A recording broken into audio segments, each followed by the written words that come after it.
Aterramento.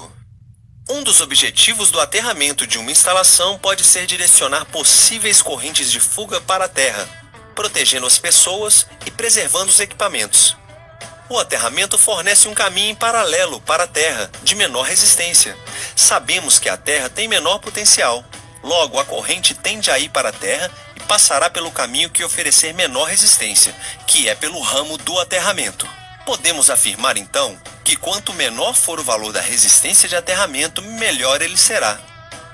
O aparelho utilizado para medir a resistência de aterramento é o terrômetro. O aterramento pode ser realizado por diversos motivos, como transmissão de sinais, por exemplo. Logo, o aterramento pode ser tanto um aterramento de proteção quanto um aterramento funcional. O nome de aterramento funcional é dado a todo aterramento que não se destina à proteção. Aterramento do neutro. Quando a concessionária de energia fornece a alimentação em baixa tensão, o neutro é aterrado. O objetivo desse aterramento não é proteção. Em um sistema trifásico equilibrado ligado em estrela, a corrente no neutro é zero. Entretanto, sabemos que a rede não está equilibrada, seja em função do aumento da demanda ou ligações ilegais à rede.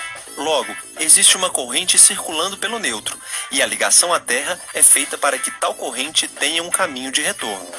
Aterramento de proteção, PE. A proteção contra choques elétricos por contato indireto, quando uma pessoa toca uma massa que não deveria estar energizada, mas está, é conferida em parte pelo equipamento e em parte pela instalação, pois muitas vezes a instalação possui um condutor de proteção. Entretanto, o equipamento não o possui. Em outros casos, o equipamento possui e a instalação não. A proteção só é efetiva se o equipamento possuir um condutor destinado à proteção, ou disponibilizar alguma forma para ligação, e este condutor estiver conectado à terra através de uma resistência que se aproxime de zero. A seção mínima dos condutores de proteção deve seguir as recomendações da NBR 5410. Segundo a norma para circuitos onde os condutores de fase tenham seção de até 16 mm², o condutor de proteção deve ter a mesma seção. Para os casos em que os condutores de fase tenham entre 16 e 35 mm², deve ser utilizado o condutor de 16 mm². Para condutores de fase maiores do que 35 mm², o condutor de proteção deve ter a metade da seção do condutor de fase. Ainda, de acordo com a NBR 5410, os condutores de proteção devem ser exclusivamente verdes ou verdes e amarelos.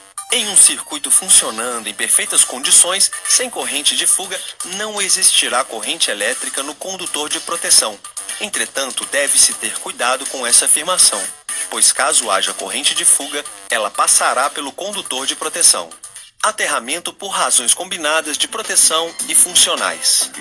Quando for exigido um aterramento por razões combinadas de proteção e funcionais, as prescrições relativas às medidas de proteção devem prevalecer. Esquemas de ligação de aterramento em baixa tensão. Esquema TNS. Nesse esquema, o condutor neutro e o de proteção são separados ao longo de toda a instalação, mas ambos são ligados à mesma malha de aterramento.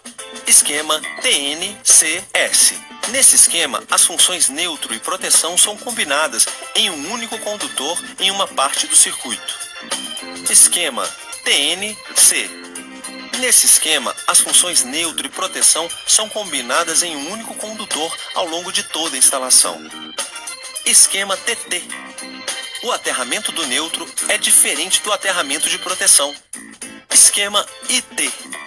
O neutro da alimentação não é aterrado, existe aterramento apenas para proteção. Na figura abaixo, a impedância entre neutro tende ao infinito e indica que o neutro não está ligado à terra.